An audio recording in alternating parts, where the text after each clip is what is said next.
E aí galera, beleza? Eu sou o Vitor Soares e esse é o Trocando Ideia. Então galera, hoje a gente vai falar sobre legalização e regulamentação das drogas. E para trocar essa ideia, a gente convidou o delegado de polícia Orlando Zacconi. Obrigado, Zacconi. Eu agradeço. Ele é diretor da LIP Brasil, que são agentes da lei contra a proibição, não é isso? Isso. E Hare Krishna também. Primeiro você poderia, Zacconi, explicar um pouco sobre o que é a LIP e por que mais de 50 países, os agentes da lei, se reuniram contra a proibição? Por que eles se organizaram por essa causa? Então, a LIP é uma associação internacional formada basicamente por policiais e também operadores do sistema de justiça criminal. Nós temos juízes, promotores, agentes penitenciários que são a favor, né, da legalização, da produção, do comércio e do consumo de todas as drogas. Como uma proposta para a redução da violência e de uma série de efeitos nocivos que não são causados pela droga, nem pelo consumo das drogas, mas sim pela proibição. E a LIP ela começa nos Estados Unidos, inspirada numa associação que foi muito importante para o fim da Guerra do Vietnã, que era a Associação dos Ex-Combatentes do Vietnã, que eram soldados que vinham da Guerra do Vietnã e passavam a militar pelo fim da guerra, e foi uma associação muito importante, né? Naquele momento. E, então, policiais que criaram a DEA, a Agência de Repressão às Drogas nos Estados Unidos, e que participaram nos anos 70, né, da construção dessa guerra, na primeira declaração de guerra às drogas foi feita ainda pelo Nixon. Sim. Esses policiais vendo, né, que o resultado era ínfimo, catastrófico também, passaram a se organizar no sentido de pedir o fim dessa guerra, que a gente diz que é uma guerra às drogas, mas na verdade é uma guerra contra pessoas, que não se faz guerra à maconha, não se faz guerra à maconha não morre. A maconha não morre, não é um inimigo. Nem a cocaína, nem a heroína, nenhuma dessas substâncias vão ser o alvo da guerra. Sim. Né? O alvo da guerra são sempre pessoas. Né? Então, essa guerra é feita em relação, infelizmente, né, às pessoas que estão em condições mais vulneráveis no ambiente social, que são os pobres, né, até porque o varejo dessas substâncias encontra-se na favela, né? Exatamente, pelo feito nos guetos, nas favelas, justamente porque, sendo mercado ilícito, ele é apropriado no setor menos lucrativo. Sim. Eles não conseguem acessar esse mercado lícito nem como consumidores, nem como trabalhadores. Sim. Então, são pessoas que estão à margem, né, do mercado legal, mercado produtivo legal, e acabam tendo, né, no mercado ilícito das drogas e no varejo desse mercado, né, um local para fazer atividades econômicas. E é cruel isso, porque nós estamos falando da quarta maior economia do mundo. Sim. Não se guarda a quarta maior economia do mundo debaixo de um colchão na favela. Com certeza. Nem se guarda na favela. Não é aquele rapaz de 16 anos ou de 12 anos, às vezes, né, que está segurando, está com esse dinheiro todo. Onde se né? guarda a quarta maior economia do mundo? No HSBC, no sistema financeiro, exatamente. Com os militares, com tudo isso. No sistema financeiro. E, infelizmente, toda a repressão a essa economia ilícita, ela é direcionada somente para essa ponta que no livro, no caso, que eu escrevi ainda na época do mestrado, foi resultado do trabalho do mestrado, Acionistas do Nada, né? O livro está ali, se vocês conseguirem ver, pode até pegar aqui.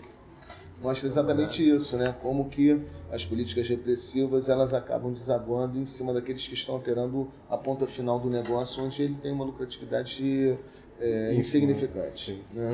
Perto do negócio, evidentemente. Da quarta maior economia do mundo, com certeza não é. Você já sofreu algum tipo de retaliação assim, dos seus colegas policiais, delegados, juízes, enfim, por ser contra a proibição? Não, retaliação não.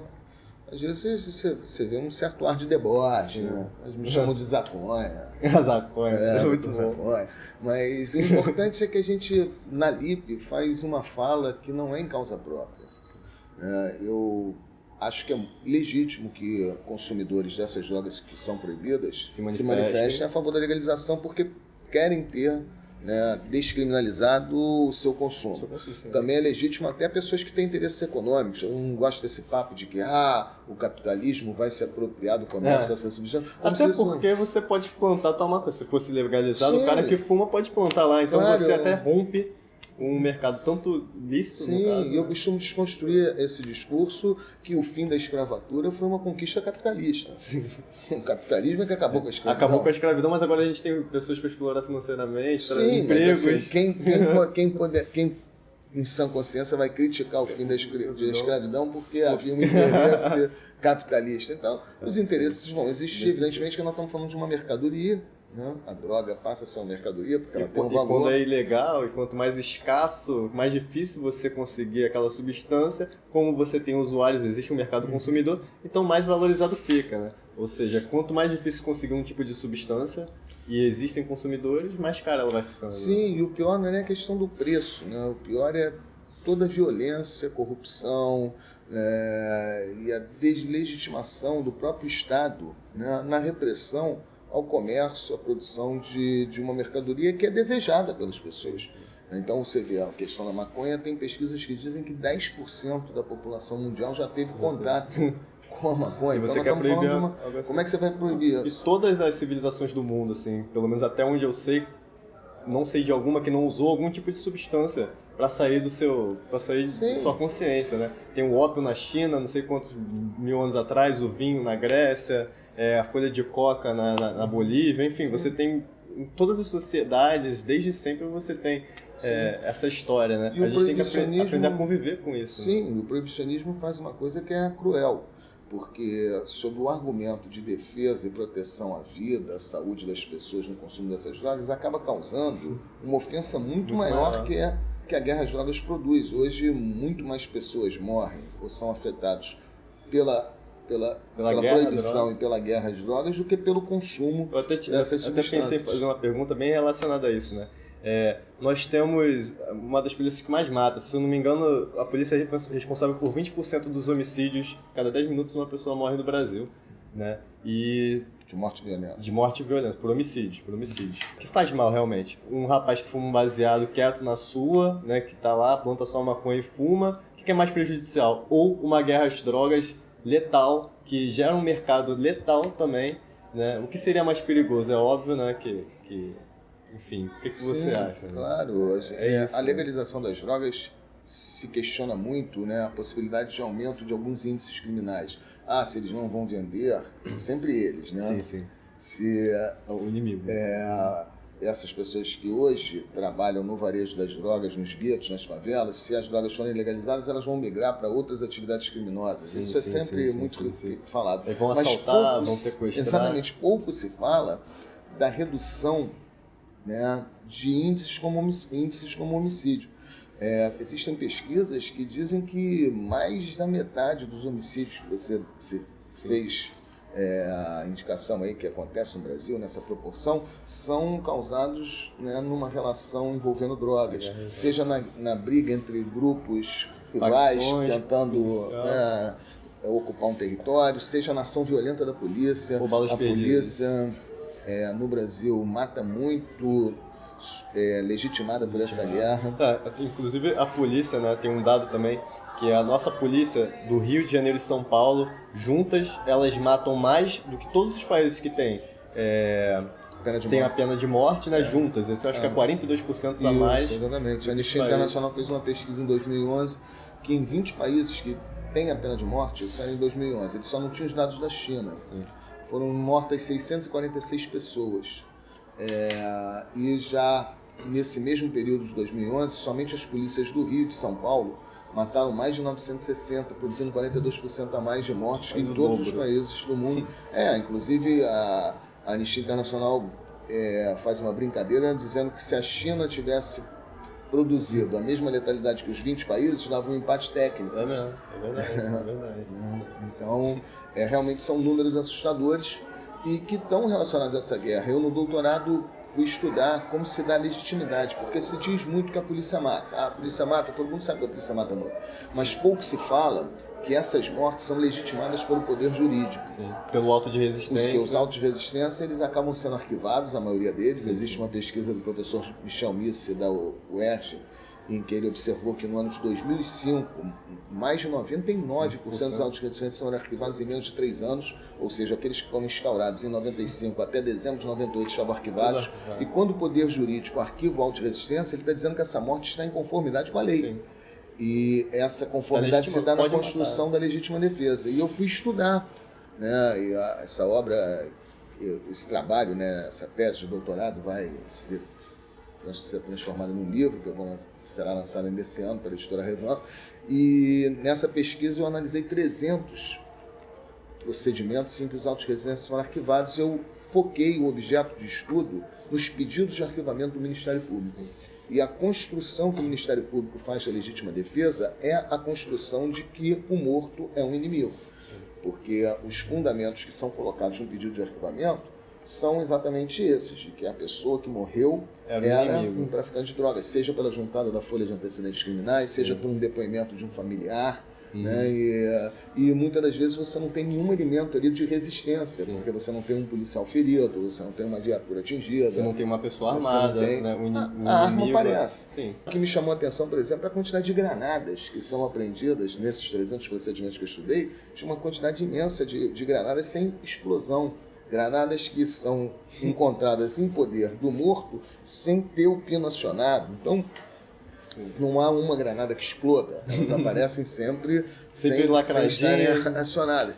Então, e você não tem elementos nesses autos de resistência concretos de resistência. Sim. Né? E como se não constrói na linguagem, porque é a linguagem que vai construir isso. O que vai ser construído na linguagem é que a legitimidade da morte através da legítima defesa é feita porque o cara que morreu era o inimigo matável. Então, o que está sendo discutido hoje no Brasil não é como a violência é praticada pela polícia, mas em relação a quem ela é dirigida. Sim. E isso é terrível, porque fica uma discussão se o cara era pedreiro ou se ele era traficante, se era dançarino, se era traficante, se era dona de casa, se era traficante. Como se isso justificasse, ele era traficante, então tudo bem, a polícia, pode matar. E os policiais ficam numa situação muito vulnerável.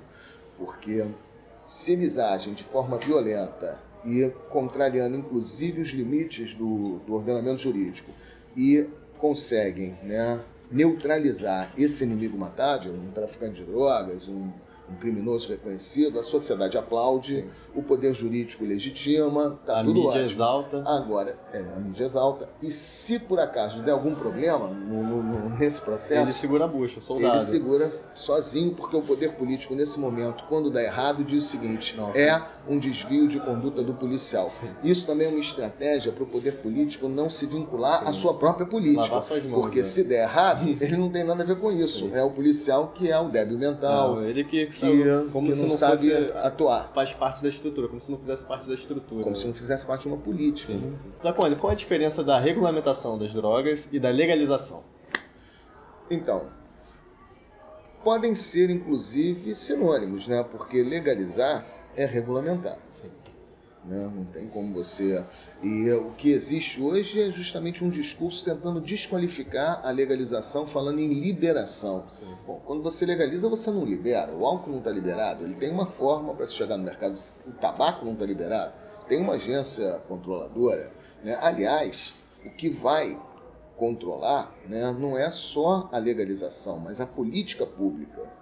E aí é interessante, porque uma coisa é você legalizar e outra coisa é você implementar uma política pública em relação a essas drogas que estão legalizadas. Por exemplo, no Brasil, a droga que tem mais redução de consumo é o tabaco, porque foi a única droga em que realmente você teve uma política pública. Né? A principal política pública em relação às drogas é o quê? Proibir propaganda.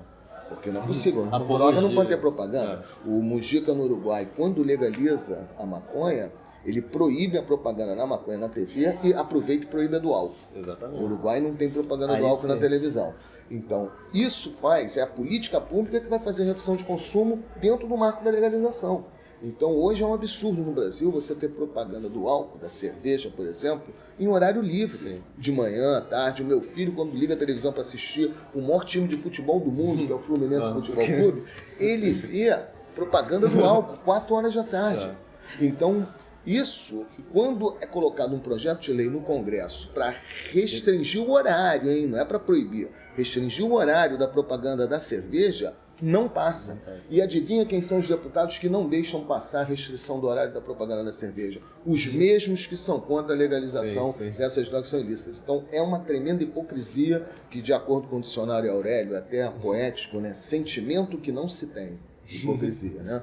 Porque se vende a ideia de que eles estão muito preocupados com a saúde pública, mas não estão, não.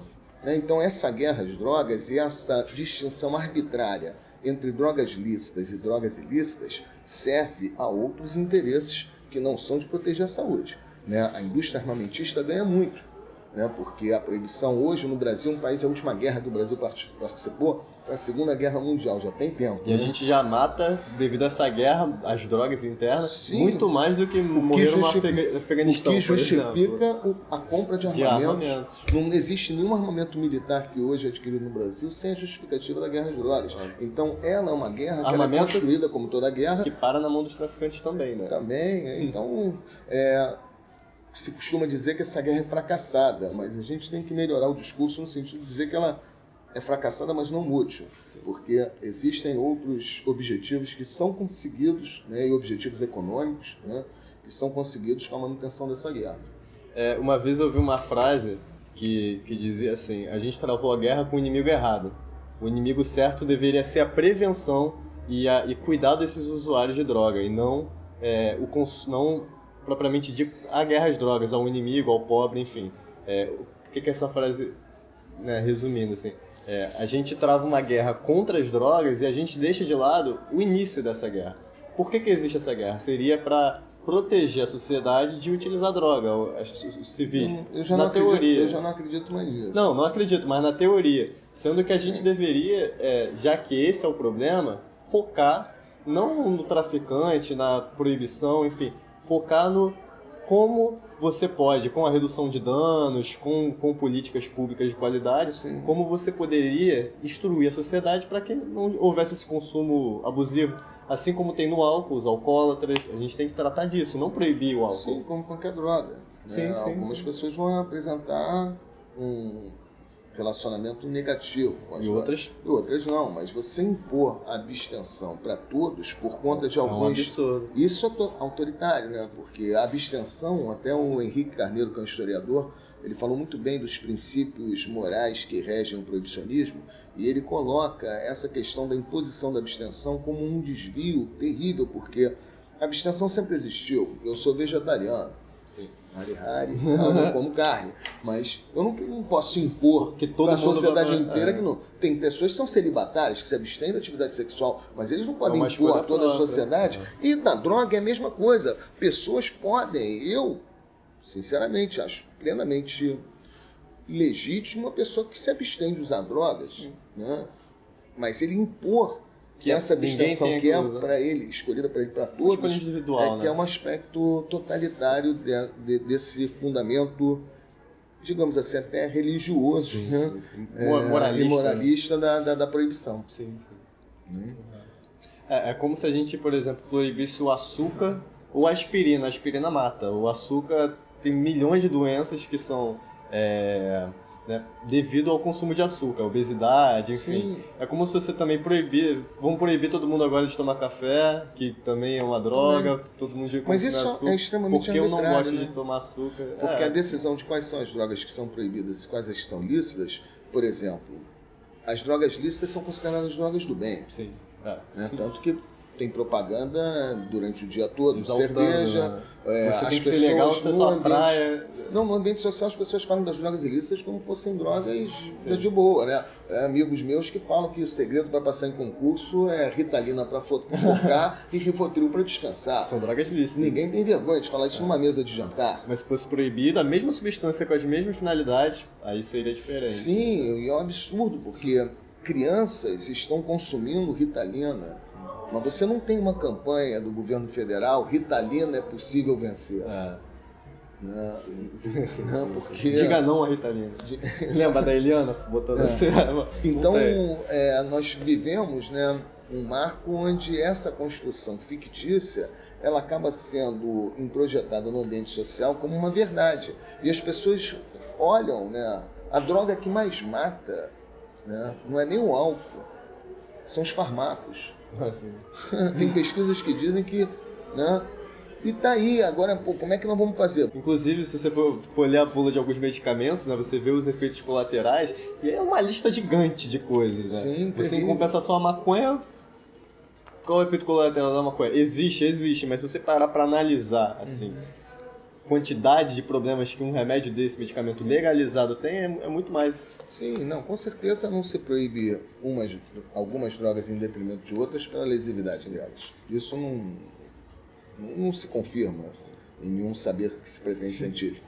O que existe é um controle das pessoas que usam essas drogas. Os discursos que são produzidos para as drogas, na verdade, são discursos referentes às pessoas que as usam. Sim. Por exemplo, a cocaína. É interessante como que no ambiente social sempre se fez referência à cocaína refinada, né, como uma droga do poder, uma droga produtiva. O próprio Gilberto Gil uma vez falou que a cocaína era a droga do poder, porque era usada por pessoas na bolsa de valores, no pregão. Sim. Então, aí era tido Tudo como bem, uma droga. elite Era uma pode. droga que dava um efeito de produção. Sim. Interessante que o crack, que tem o mesmo princípio ativo da cocaína, que inclusive um neurocientista, o Carl Hart, que teve no Brasil ano passado, falou que a molécula da cocaína refinada é a mesma molécula do crack, e ele garante, como neurocientista, que a sensação de quem cheira cocaína é a mesma sensação de quem fuma crack, já é construído socialmente como droga de zumbi, de improdutivo. Na verdade, nós não estamos falando da cocaína, nós não estamos falando do crack, nós estamos falando das pessoas que usam a cocaína e as pessoas que usam crack.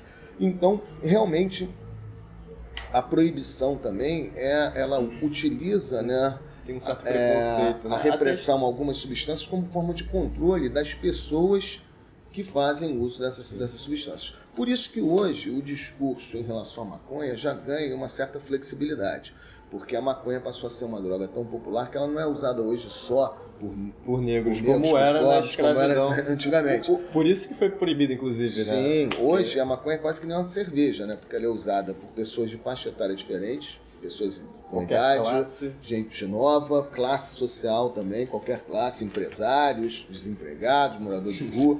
Então, a partir do momento que a maconha ganha um consumo massivo e popular, o discurso já se flexibiliza. Entendeu? Então, existe também essa relação entre o que se fala das drogas com, na verdade, um discurso de controle em relação às pessoas que as consomem.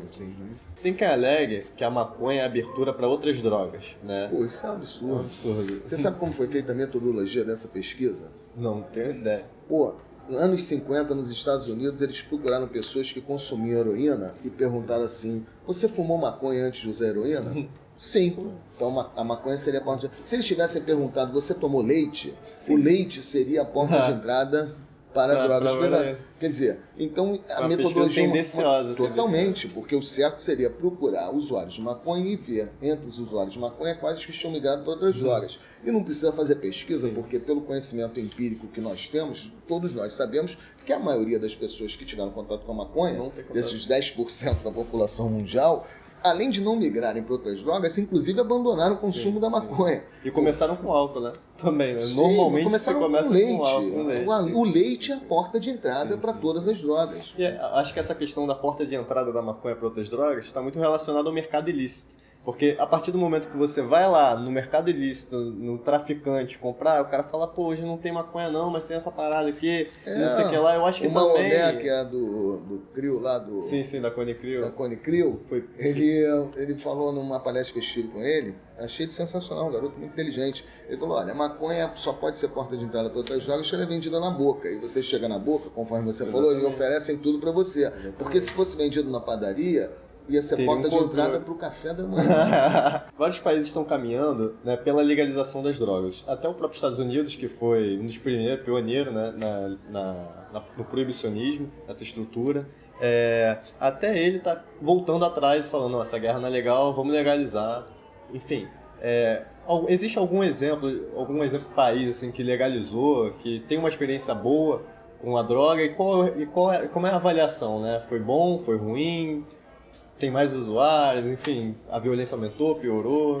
Olha, nós não temos uma experiência de legalização de todas as drogas. Essas drogas elas passam a ser proibidas através de convenções internacionais, das quais os países passam a ser signatários.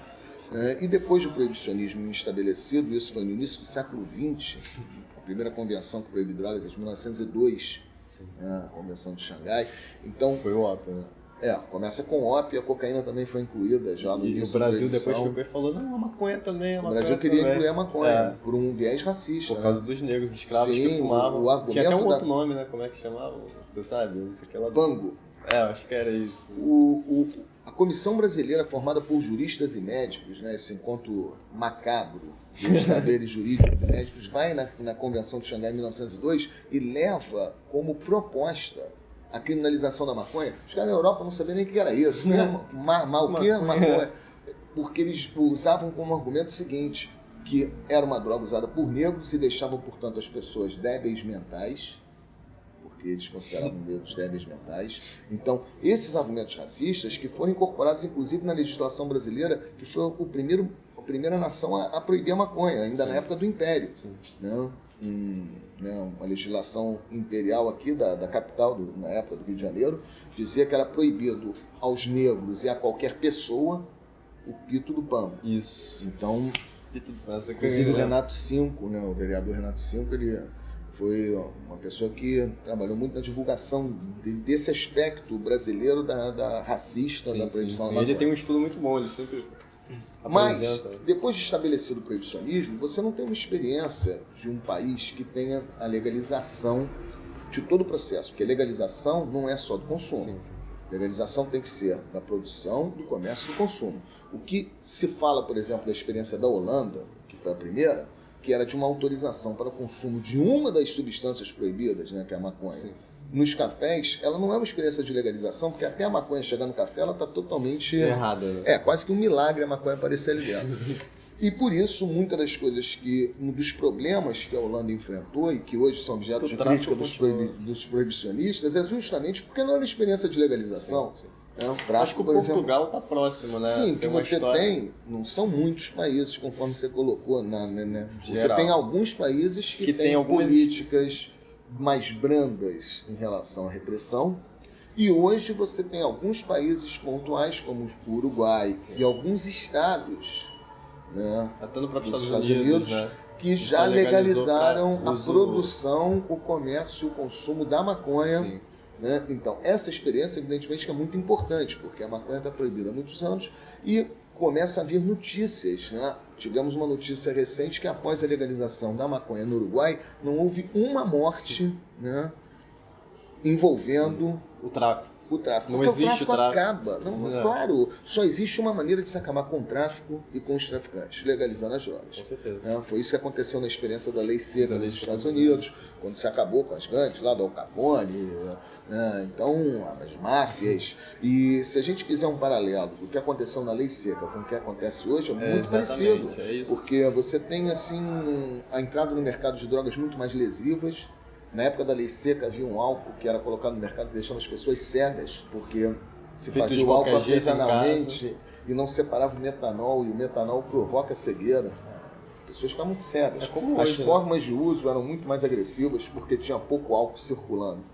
E tinham pessoas que usavam álcool injetável na veia. Isso. Exatamente. Isso tudo são registros históricos do que acontecia. E também, na época da Lei Seca, crianças, idosos, pessoas que não usavam álcool morriam porque estavam no meio da briga entre as gangues. É só pegar lá o Poderoso Chefão 1, 2, 3, 4, que vocês vão ver a criança morrendo. Né? E hoje também é o que acontece na proibição dessas outras substâncias que hoje se permanecem na ilicitude. E é muito similar mesmo. Realmente. Muito. E é interessante, né? Porque conviver com os aspectos negativos que o uso problemático dessas substâncias podem causar em algumas pessoas, não em todas, porque, sinceramente, o álcool é um bom exemplo. Pontualmente, né? Se você não só alcoólatra mesmo. Sim, se nós formos observar a quantidade de pessoas que usam álcool e a de pessoas que desenvolvem uma relação problemática... É insignificante, praticamente. Dizem que é 10%, acho até muito. Eu acho que é muito. Eu também acho que é muito. Mas quem é que vai, então, impor aos 90% uma abstinência por conta do problema de 10%. É muito mais racional você colocar um sistema de saúde que cuide desses 10% que vão ter a relação problemática. Se isso serve para o álcool, com certeza serve para todas as drogas. Muito menos pessoas vão morrer, né? Sim, é sempre relacional. Não existe um aspecto objetivo do chamado efeito da droga. Tem pessoas que fumam maconha e dizem que vão estudar a semana inteira. Como é que pode? Porque tem pessoas que dizem que não param de cheirar cocaína porque senão não vão conseguir fazer sexo. O que também seria um relato que poderia, né, não coincidir com o relato de pessoas que dizem que perde a libido. Mas a maconha, ela não dá falta de concentração. A maconha também não gera concentração. Sim. A cocaína não gera afloramento de libido e muito menos também gera a perda de libido. A relação que cada um estabelece com a droga é que vai gerar os seus efeitos. Então, a partir daí, né, nós temos que olhar não a droga, nós temos que olhar a pessoa e a forma como algumas pessoas se relacionam com essa droga negativamente. Agora, criar uma guerra para combater a droga como um mal, sendo que já é um mal muito maior, já é público e notório, né? Público e notório significa que a gente não precisa nem provar, né? Porque é só ligar a televisão e ler o jornal. Que essa guerra produz, né, danos irreparáveis, né, que as drogas não são capazes de produzir. Então está na hora de mudar essa política. Tem quem diga que ao legalizar, né, quem é a favor do proibicionismo, que legalizando todo mundo vai começar a usar, que o uso vai ser abusivo, que vai aumentar o número de dependentes e usuários das drogas ilícitas. Isso é real? Será que é? Não, isso não se contemplou, embora nós não tenhamos ainda uma experiência concreta de legalização para aferir, né? Mas nos países que tiveram políticas mais brandas, por exemplo, nós temos pesquisas que viram que o crescimento do consumo de maconha entre adolescentes na Holanda, tendo a política lá na Holanda autorizado o consumo da maconha nos cafés, o crescimento de consumo entre os adolescentes foi menor do que o crescimento entre adolescentes nos Estados Unidos ou mesmo no Brasil, que eram países que tinham uma política proibicionista.